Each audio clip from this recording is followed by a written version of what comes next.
Salut tout le monde, j'espère que vous allez bien. Oh là là, la tête. Donc aujourd'hui je vous fais une vidéo un peu spéciale. En gros, alors vous voyez que je suis pas dans le même décor que d'habitude parce qu'en fait je ne suis plus chez mes parents. Là je suis chez ma tante en banlieue parisienne puisque je travaille à Paris. Et en gros, j'ai trouvé un appart, mais j'emménage pas aujourd'hui, j'emménage en fin de semaine. Du coup, je vous ferai peut-être une vidéo avec l'appart et tout. Mais bref, aujourd'hui, on n'est pas là pour parler de ça, on est là pour parler du vaccin du Covid. Commençons par le commencement. Qu'est-ce qui s'est passé? Moi, comme beaucoup de Français, en fait, j'ai décidé de me faire vacciner quand j'étais En gros, je suis partie juillet-août, pour ceux qui savent pas, dans une autre vidéo, je l'ai expliqué, je suis partie travailler en Corse pour 2 mois. Et en fin juillet, je décide de me faire vacciner. Excusez-moi, j'ai vu quelqu'un qui m'appelait. Mais non, en gros, voilà, je décide de me faire vacciner parce que c'est plus pratique, parce que je me dis... Enfin, clairement, moi, je suis partie en mode, mais il va rien t'arriver. Oui, ça va peut-être être un peu malade, mais moi, toute ma famille s'était fait vacciner, personne n'avait rien eu. Donc, je me suis dit, bon, bah voilà. Je fais donc ma première dose le 29 juillet, je crois. Et ça se passe très bien. Je suis un peu fatiguée, mais pas de fièvre, pas de... Et je fais la deuxième dose. Alors moi, je terminais mon contrat de travail le 31 août.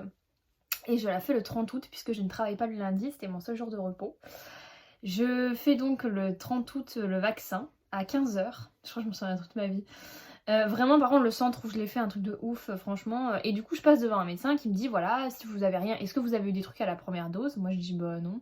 Ils me disent, ok, alors je vous préviens, la deuxième dose, vous allez peut-être être un peu malade, parce qu'en général, les gens de votre âge, ceux qui n'ont rien eu à la première dose, la deuxième dose, ils dégustent un peu. J'étais en mode, oui, bon, ça, je sais, je suis au courant et tout. Mais personnellement, moi, j'avais une grande sœur qui n'avait rien eu à la deuxième dose. Mon petit frère avait eu juste un peu de fièvre. Donc, je me suis dit, franchement, j'ai pas peur, quoi. Franchement, tranquille. Si ça me ressemble dessus. Mais non, non, en fait, du coup, j'ai fait ma deuxième dose, comme je vous dis, à 15 h. La fin de la journée se passe bien. Le soir, je suis très fatiguée, mais la nuit se passe plutôt bien. J'ai un peu des bouffées de chaleur, je pense que j'avais un peu de fièvre, mais normal, quoi. Rien de grave. Le matin, je me lève. Je me lève en mode putain, mais je suis trop bien et tout. Franchement, trop bien, j'ai rien eu. Et je descends en plus, je dis putain, j'ai grave la forme et tout. Je pars donc pour 11 h parce que je mangeais au travail. Et là, quand j'arrive à 11 h au travail, ça commence, ça va pas. Ça va pas, c'est-à-dire que en fait, je mange au travail et quand je vois la bouffe, bah clairement, je peux pas manger. Je peux pas manger, j'ai des hauts le cœur. J'ai des bouffées de chaleur, genre j'ai chaud d'un coup et comme il fait 40 degrés, bah, je suis à deux doigts de tomber dans les pommes. Et surtout, je commence à avoir, enfin dès le début, ça m'a pris. Enfin dès le début, dès ce moment-là, genre au moment où je m'assois pour manger, je commence à avoir une douleur dans le bas du dos. Mais un truc comme vraiment pour les filles, comme si vous aviez vos règles. Vous savez, quand vous avez mal dans le bas du dos. Au début, c'est ça. Je me dis putain, et j'y arrive pas, et puis ça s'accentue. C'est vraiment multiplier la douleur des règles par deux, et après, ça va aller de crescendo en crescendo. En fait, je commence à avoir vraiment mal à tel point que je peux pas rester debout. Donc, je travaille avec le pâtissier qui appelle le chef, le patron, et qui dit voilà, ça va, elle est pas bien et tout. Il me dit bah, tu rentres chez toi. En vrai, c'était mon dernier jour, et tu reviens pour le service du soir. Ok. Mes grands-parents me voient arriver et en fait je suis vraiment pas bien, c'est à dire que je prends un verre pour boire, je lâche le verre, ça se brise par terre parce que en fait j'ai l'impression que le verre il pèse 3 tonnes, c'est extrêmement bizarre comme sensation. Et du coup donc je dis à mes grands-parents, on m'a demandé enfin on m'a laissé rentrer, du coup je vais me coucher, je dors toute l'après-midi. J'ai la douleur qui est toujours là, franchement c'est vraiment pas cool, mais ça va encore à ce moment là. Je pars faire mon service du soir et clairement bah j'ai pas pu le faire. Enfin je suis restée jusqu'à la fin parce que c'est mon dernier jour et je suis dégoûtée parce qu'il y avait un peu genre petite soirée après le service parce que j'étais pas la seule qui partait. Et en fait j'ai pas pu la faire parce que moi j'ai passé la soirée assise sur une chaise parce que je pouvais pas rester debout tellement la douleur dans le dos était horrible. Du coup voilà, je rentre, je suis dégoûtée. Je dis au revoir à tout le monde et je rentre chez mes grands-parents en leur disant que ça va pas, que je vais me coucher et tout. Et là, cette nuit-là, ça a été l'enfer qui commence, c'est-à-dire qu'à 3 h du matin, je me réveille à cause de douleurs dans le bas du dos. Mais une douleur du bas du dos qui me remonte jusque dans les omoplates. Et un truc, mais je me réveille en panique. J'ai du mal à descendre les escaliers, mais je descends. Je réveille ma grand-mère, je me mets à pleurer de douleur.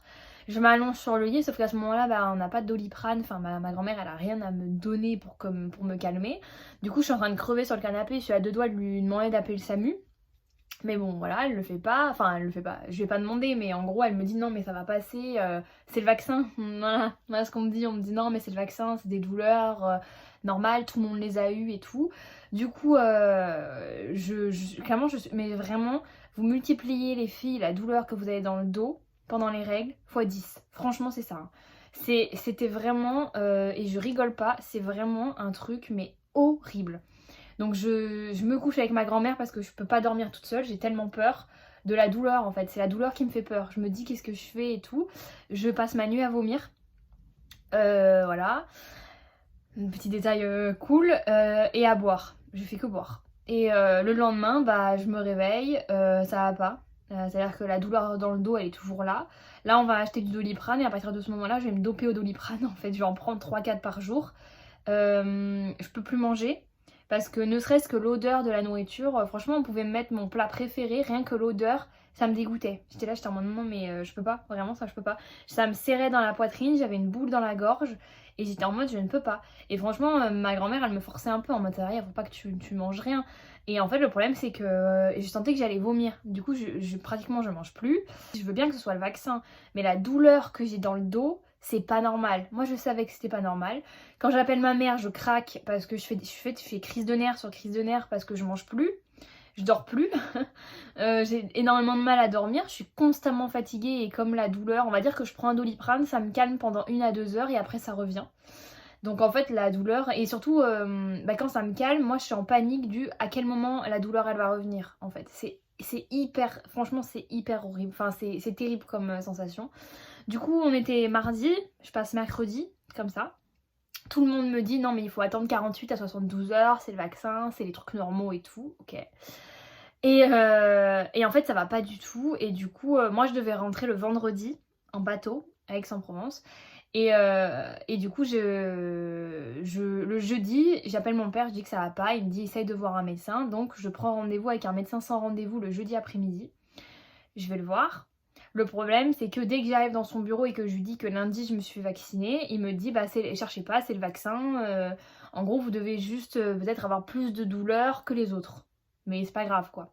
Il me regarde quand même, il m'ausculte quand même. Enfin bon, il m'ausculte. Faut voir comment il m'ausculte. Hein. Franchement, pour moi, quand tu fais ça, vous avez mal? Bah non, tu fais juste me toucher. Enfin vraiment, il me faisait juste ça. Il m'appuyait même pas sur les reins. Et moi je me suis dopée au Doliprane, donc non là à ce moment là je sens rien, donc je lui dis bah non je sens rien, il m'a dit bon bah ça doit être le vaccin, au pire du pire, si dans 2-3 jours c'est toujours pareil, faites une prise de sang, je vais vous prescrire une prise de sang pour vérifier les reins. Et en fait je me dis bon bah ok, mais moi je me dis c'est quand même bizarre, genre franchement, moi je savais qu'il y avait quelque chose qui n'allait pas, c'est bizarre mais quand ton corps il t'envoie des signaux, en général il t'envoie pas des signaux pour rien, tu vois, moi je le sentais. Du coup, le lendemain, je pars. J'ai 10 heures de bateau. Je fais Bastia-Toulon. Donc, je pars à 9 heures du matin. J'ai ma voiture. Mon grand-père m'emmène en voiture jusqu'à... Enfin, en gros, il est devant avec sa voiture et moi, je suis derrière avec ma voiture parce qu'ils ont peur de me laisser conduire toute seule. Je prends le bateau. Heureusement, on avait pris une cabine parce que c'est impossible de rester debout ou assise pour moi. J'arrive pas à manger. Toute la journée, en plus, cette journée-là, il y a du vent, le bateau il tangue. Alors moi, j'ai pas du tout le mal de mer, mais le problème, c'est qu'à midi, je me lève quand même parce que je me dis, je vais aller au self manger. Sauf que dès que le bateau il tangue, à ce moment-là, j'ai déjà perdu, je pense, pas mal de kilos parce que je mange rien en fait. Du coup, mon corps, tout de suite, ça dépérit quoi. Et en fait, à un moment donné, je me rappelle qu'il a tangué un tout petit peu. Moi, je me suis pris le mur quoi. Parce que je tenais pas debout en fait. Je tenais pas sur mes jambes, j'avais aucune force. Je mangeais pas, j'avais l'impression de peser 310 kilos alors que non. Mais c'est juste parce que je mangeais pas donc je me sentais lourde. Donc j'essaie de manger, je prends une salade, j'arrive à manger 2 tomates cerises et puis je vais me recoucher dans ma cabine. Genre je mange pas, je suis pas bien, je fais des crises de nerfs parce que je me dis qu'est-ce qui m'arrive. On fait une escale à Nice, moi j'appelle mon père pour lui dire que je pourrais pas conduire ma voiture de Toulon à Aix. Du coup ils viennent me chercher à 20 h. Mon père prend ma voiture, on est en voiture et du coup il me pose des questions. Alors qu'est-ce qui se passe? Il voit dans la voiture que je me tords un peu de douleur. Et en fait c'est vraiment quand je vais arriver à la maison, il va me voir à la lumière. Et là il va me regarder, il va dire non mais là je t'emmène aux urgences. En fait comme je dis j'avais beaucoup maigri. Bon, je suis blanche comme un cachet. J'ai des cernes noires encore plus que maintenant mais vraiment tout là. Et j'ai les lèvres complètement sèches et j'ai constamment soif. Je me tords de douleur, je me plains d'une douleur dans le dos terrible et je peux pas manger. Dès que je vois de la nourriture, j'ai des relents horribles. Du coup, il me dit tu mets un pyjama, un truc, tu prends tes affaires et on va à l'hôpital.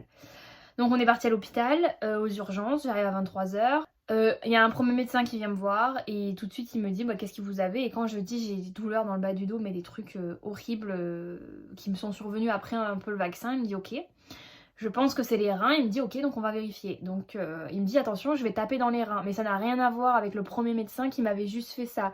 Là le mec il m'a envoyé un coup dans les reins, dans les deux, et là j'ai eu une réaction mais terrible, genre la douleur je l'ai ressentie mais fois 1000. Et là, il a dit ok, c'est les reins. Donc prise de sang, test urinaire, toute la soirée. On va attendre jusqu'à 2h du matin pour avoir les résultats. Donc les résultats, alors moi j'y connais pas grand chose, mais en gros la créatinine c'est ce qui montre que tes reins vont bien. Pour quelqu'un, un adulte normal, elle est comprise, enfin le taux ça doit être entre 4 et 10. Moi j'étais à 22. Donc ils ont dit ok, il y a tout de suite quelque chose au niveau des reins. Donc on la garde toute la nuit, donc on me met dans un box sous urgence. Avec perfusion, on perfuse à l'eau, on perfuse aussi, on met des antibiotiques parce que, enfin pas des antibiotiques mais des anti-inflammatoires parce que c'est, enfin Doliprane, Spasfon, voilà, pour la douleur parce que c'est terrible. Et moi toute la nuit j'appelle parce que toute la nuit j'ai mal, et le lendemain matin on vient me faire une prise de sang et ensuite on m'emmène faire un scanner. On me fait le scanner, en effet au scanner, alors moi je l'ai jamais vu mais en tout cas on m'a dit que j'avais 2 reins qui étaient complètement inflammés, notamment le rein droit. Ah oui, chose que j'ai oublié de complètement de préciser. Faut savoir que déjà au bout de 2 jours, la douleur dans le bas du dos du côté droit était revenue, c'est-à-dire que j'avais mal derrière, aussi sur le côté et aussi devant, à tel point que quand je voulais mettre un short, je pouvais pas... vous savez que par exemple vous mettez un short, vous pliez la jambe pour mettre, moi plier la jambe, ça me faisait une douleur énorme, ce qui fait que pour mettre un short ou un jean ou ce que vous voulez, j'étais obligée de m'allonger sur le lit et le faire passer comme ça, parce que la douleur était tellement forte quand je pliais ma jambe que c'est pas possible quoi. Donc on me dit ok, le rein droit et le rein gauche sont atteints, mais a priori le rein droit est très atteint. Alors on me donne du coup, on me dit du coup que c'est sûrement une pyélonéphrite bilatérale aiguë, et que du coup on me met sous antibiotiques et on me laisse sortir. On me laisse sortir. Moi, comme on m'a shooté toute la nuit avec Doliprane et tout, je sors. Alors, je suis pas en pleine forme, mais ce que je veux dire, c'est que j'ai aucune douleur. Du coup, je suis trop bien. Je suis en mode putain, ça fait 1 semaine que je peux toujours pas manger, mais je suis toujours fatiguée. J'ai du mal à tenir debout, puisqu'évidemment, ça fait 2 semaines que je mange pas. Mais j'ai pas de douleur. Du coup, je suis trop contente. Je me dis putain, j'ai plus de douleur et tout. La douleur revient le vendredi, malgré l'antibiotique, et surtout le lundi. Mon père part travailler le lundi et ma mère le lundi, je me lève et je fais un malaise vagal, mais un truc, je suis dans mon lit comme ça en train de... Et ma mère elle a trop peur, du coup elle appelle mon père, elle dit écoute ça va pas du tout, ça va pas du tout. En plus je me plains encore de la douleur. Il dit ok j'appelle mon pote urologue pour que... Parce que normalement j'avais rendez-vous avec le pote à mon père qui est urologue le jeudi. Et là il l'appelle en lui disant écoute ça va pas du tout. Du coup il lui dit ok tu me l'amènes dans la journée. Donc lundi à 14h je vais voir l'urologue. Et en fait, quand il me fait une échographie et qu'il voit mes reins, il me dit mais je comprends pas pourquoi on l'a laissé sortir samedi. Il m'a dit oui ça va pas donc on aurait dû la garder. Donc il me pose la question, il me dit est-ce que tu veux être réhospitalisée? Et moi à ce moment-là j'ai tellement mal que je dis écoutez réhospitalisez-moi, mais soignez-moi, genre parce que j'en peux plus. Du coup on me réhospitalise. Et là le lundi, je vous avoue que moi franchement c'est un truc terrible. En fait le lundi je souffre mais... c'est difficile encore en parler, mais en gros, franchement, je souffre le martyre. Franchement, j'ai pas d'autres termes, ça fait un peu beaucoup comme ça, mais je vous jure que ça fait vraiment très mal. Et en fait, je fais des crises de nerfs parce que moi, ça fait... Là, je suis pratiquement à 1 semaine et demie sans manger. Je fais des malaises vagales, c'est-à-dire que même pour me lever, pour aller boire ou pour aller aux toilettes, ça tourne. Rien que Alors, ce qui est horrible comme sensation, c'est qu'en fait, on m'a expliqué que... le cerveau comprend pas ce qui se passe, donc il m'envoyait l'information comme quoi j'avais faim. Ça veut dire que j'ai constamment la dalle, constamment le ventre qui gargouille et physiquement j'ai constamment faim. Et je me dis putain j'ai la dalle et tout, mais dès que je vois la nourriture, rien que l'odeur, je suis bloquée. Et du coup je m'énervais parce que je me dis putain j'ai faim mais je peux pas manger. Donc c'était horrible, je faisais que boire évidemment. Du coup, on me perfuse avec... Alors, on me donne toujours l'antibiotique que j'avais, enfin, médicament, voie orale. Et on me perfuse avec un autre antibiotique, plus de l'eau, puisqu'il faut alimenter les reins. Plus on met, quand j'ai mal, des antidouleurs. Et moi, en fait, je reste dans le lit parce que clairement, je peux pas bouger. Et en fait, qu'est-ce qui se passe? Il se passe que voilà, moi, je fais des crises de nerfs, j'en peux plus, je suis fatiguée.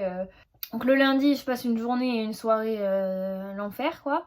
À partir du mardi, j'arrive à peu près à recommencer à manger, mais que je mange de la pastèque. En gros, je mange de l'eau. Hein. Je mange de la pastèque, je mange des bouts de melon. C'est le seul truc que j'arrive à manger. C'est ma mère qui me les amène.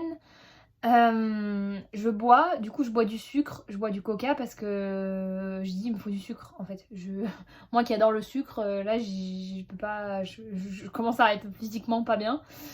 Et le mardi soir ça va mieux et le mercredi ça va beaucoup mieux dans le sens où là le mercredi la douleur n'est pas complètement partie mais en tout cas elle n'est pratiquement plus présente.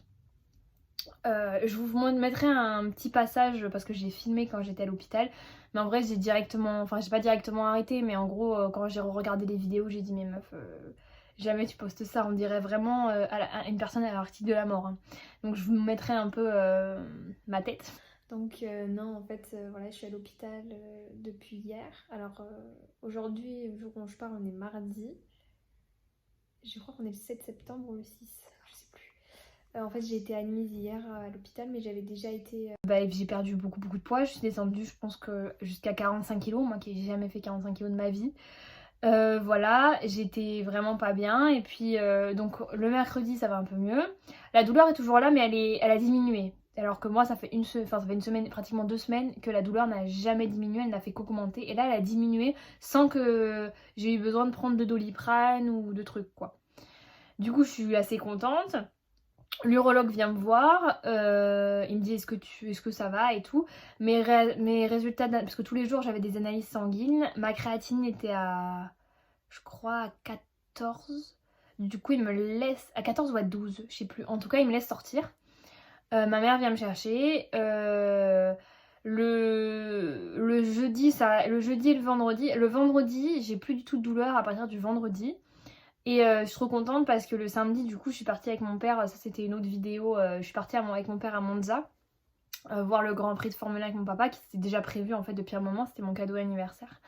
Du coup, j'étais trop contente parce que j'avais trop peur qu'on puisse pas y aller. Ce qu'on m'a dit, pour vous dire pourquoi je parle de ça et du vaccin, en fait, normalement, la pyélonéphrite s'est déclenchée suite à des infections urinaires mal soignées ou tout simplement qu'il y en a qui n'ont pas senti qu'elles avaient une infection urinaire. Et au bout d'un moment, ça attaque les reins. Moi, on m'a fait des tests urinaires et tout, j'étais parfaitement clean, je n'avais rien du tout. Du coup, c'était pas ça. Et l'urologue que j'ai vu, les urologues m'ont dit des fois ça arrive comme ça. Et je pense que c'est vrai parce que j'ai une amie à qui c'est arrivé, elle a eu une pyélonéphrite, on sait pas à quoi c'est dû, voilà. Donc il me dit des fois ça peut être juste comme ça. Sauf que moi on va pas me dire j'ai fait le vaccin le lundi en 12 heures, on va pas me dire que c'est une coïncidence. Je veux bien croire des trucs et moi ce qui m'a saoulée c'est que quand j'ai dit mais attendez ça peut pas être le vaccin parce que c'est quand même bizarre. Et tout le monde, enfin pas tout le monde, les urologues m'ont dit mais non ça peut pas être le vaccin, c'est impossible que le vaccin attaque les reins. J'ai vu d'autres médecins après qui m'ont dit que bien sûr que si parce qu'en fait on ne connaît pas le vaccin. Donc si, ça peut très bien attaquer les reins. Et surtout, je suis allée après me documenter sur internet et il se trouve que je suis pas la seule à qui c'est arrivé. Alors certes, c'est pas je sais pas combien de personnes, mais il y en a quand même beaucoup. Il y en a qui ça s'est déclenché par autre chose, des zonas, des trucs et tout.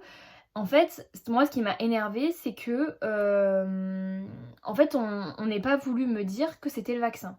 Parce qu'en fait, moi j'aurais bien aimé le savoir avant. Pas le savoir avant dans le sens où si j'avais su, je me serais pas fait vacciner. C'est juste que moi j'ai attendu une semaine avant d'aller à l'hôpital aux urgences en fait. Et de moi d'ailleurs, je pense que de moi-même j'y serais pas allée. Heureusement que c'est mon père qui m'a emmenée. Parce que tout le monde me disait mais non mais c'est le vaccin, des douleurs musculaires, articulaires, tout ça, ça arrive et tout chez beaucoup de personnes. Et en fait j'aurais bien aimé savoir qu'il pouvait y avoir des trucs graves, notamment au niveau des reins. Et à ce moment-là, dès le premier jour, enfin le deuxième jour où j'ai senti que ma douleur au niveau des reins, elle ne baissait pas, je serais immédiatement allée aux urgences ou je serais immédiatement allée demander une prise de sang. Voilà, en fait. Et c'est ça qui m'a énervée. Et même mon père, qui travaille, alors il est médecin mais des dents, donc rien à voir. Mais même lui au début il me disait mais ça va rien, ça peut pas être le vaccin, c'est pas possible et tout. Et aujourd'hui il dit bah si en fait, parce qu'en fait personne ne sait. Et en fait ce qui m'a énervée, c'est le fait que les urologues me disent non mais c'est pas le vaccin. Même le premier médecin que j'ai vu, non mais c'est le vaccin, ça peut pas être bien grave. Bah la preuve que si en fait. Et la preuve que je ne suis pas toute seule. D'autres personnes ont eu d'autres choses et en fait je pense que... Enfin moi par exemple j'ai 23 ans, je suis en parfaite santé. Enfin j'étais en parfaite santé, aujourd'hui je le suis encore. Mais par contre on me dit bah voilà t'as une fragilité à vie au niveau du rein droit. C'est à dire qu'imaginons un jour je me chope une infection urinaire, il faut que j'aille immédiatement faire vérifier mon rein. Parce que l'infection urinaire peut immédiatement attaquer le rein. Et imaginons que je me rends pas compte que j'ai une infection urinaire, et pareil, elle peut avoir très bien attaqué le rein. Et en gros, c'est ce qu'on m'a dit quoi. Puis on m'a dit quand vous êtes malade et tout, si vous commencez à avoir mal dans le bas du dos au niveau des reins, il faut immédiatement aller voir un urologue. Donc en fait, ça veut bien dire ce que ça veut dire. Ça veut dire que ouais, j'ai une fragilité à vie au niveau des reins. Heureusement, moi, c'est que ça parce qu'il y a des gens que c'est plus grave. Mais c'est juste que je me dis, mais en fait, ça m'a saoulée le désinvolte avec lequel on m'a dit non, mais c'est juste le vaccin, ça peut pas être grave. C'est une blague, genre... Non mais surtout que, voilà, moi j'ai 23 ans, je suis en parfaite santé. Moi j'ai entendu la même chose que tout le monde aux infos, c'est-à-dire que tout le monde disait non mais chez les personnes qui sont malades et tout, c'est des personnes qui avaient déjà des problèmes de santé et tout. Moi j'avais aucun problème de santé, je suis désolée. Hein. Genre moi j'étais pas malade, j'étais parfaitement bien. J'étais peut-être fatiguée parce que ouais, j'avais travaillé tout l'été, mais j'étais pas plus fatiguée que quelqu'un qui s'est vacciné et qui avait travaillé toute l'année quoi. Enfin c'est ça en fait. Du coup ça m'a grave saoulée. Et en fait on m'a dit, alors est-ce que c'est vrai ou pas, qu'en fait les urologues, les médecins ne veulent pas le dire. Parce qu'en fait, s'ils le disent, ils sont obligés de le déclarer. Et si tu le déclares, déjà que la moitié de la population a peur de se vacciner, enfin pas la moitié mais voilà, vous m'avez compris, comme tout le monde avait peur de se faire vacciner, ils ont peur que les gens ne veulent plus se faire vacciner. Mais enfin, moi personnellement j'aurais préféré me dire ok, parce que moi personnellement d'entendre ça, ça m'aurait peut-être fait un peu peur, mais ça m'aurait pas empêché de me faire vacciner. Le seul truc c'est qu'à la suite de la douleur que j'ai eue, je serais immédiatement allée voir, et même les médecins que j'ai vus, ils étaient pas au courant qu'on pouvait avoir ça. Tu vois, le premier médecin que j'ai vu qui m'a dit non mais ça peut pas être le vaccin, si on lui avait dit attention le vaccin ça peut déclencher des trucs au niveau des reins, peut-être qu'il m'aurait tout de suite dit ok allez faire immédiatement une prise de sang, et peut-être que j'aurais pu juste éviter de souffrir en fait. Et peut-être que mon rein droit aurait été moins j'ai récupéré le poids que j'avais perdu, peut-être pas à 200%, après je sais pas si je le récupérerai à 200%, mais voilà, en tout cas j'ai quand même pas mal bien récupéré. J'ai été fatiguée pendant un mois, mais ça on m'a dit que c'était normal. J'ai été encore sous antibiotiques pendant un mois et j'ai été très très fatiguée pendant un mois. Aujourd'hui encore je fais des prises de sang pour vérifier que mon rein va bien et que ça reparte pas. Que oui ça peut arriver, voilà, c'est pas fréquent, mais moi voilà, moi clairement ce qu'on m'a dit, on m'a dit bon désolé pas de bol pour vous, vous faites partie des gens à qui ça arrive quoi. Enfin on l'a pas dit comme ça, mais en fait on m'a fait comprendre en fait vous avez pas eu de chance quoi. Bah ouais ok, mais moi j'aurais préféré savoir en fait que c'est ça, que le vaccin pouvait me faire ça. Question que je passe pas une semaine de ma vie en train de crever avec mes grands-parents qui me regardaient en mode bon c'est pas ce qu'on doit faire, on fait quoi, enfin franchement je leur ai fait peur quoi. J'ai pas non plus récupéré à 2000% au niveau de mon appétit. Moi qui avais un très grand appétit, qui mangeait beaucoup, c'est plus le cas trop aujourd'hui. Enfin je mange, mais on va dire que je mange mais des fois sans faim. Je mange parce que je me dis il faut que je mange, mais j'ai pas excessivement faim. Il y a des trucs par contre que je mangeais avant et qu'aujourd'hui je suis en mode bon non j'ai pas envie de le manger. Genre c'est trop bizarre. Et il y a des trucs que je ne mangeais pas avant qu'aujourd'hui je suis en mode ouais ça je mange. Et du coup j'espère que cette vidéo vous a plu, qu'elle vous aura pas fait trop peur. Les gens ils vont plus jamais se faire vacciner. Mais non, n'ayez pas peur. Avec un peu de chance, puisse le sort vous être favorable. Non, je rigole. Non, écoutez, j'espère que cette vidéo vous a plu. Mais voilà, et puis je vous dis à la prochaine. Ciao, ciao.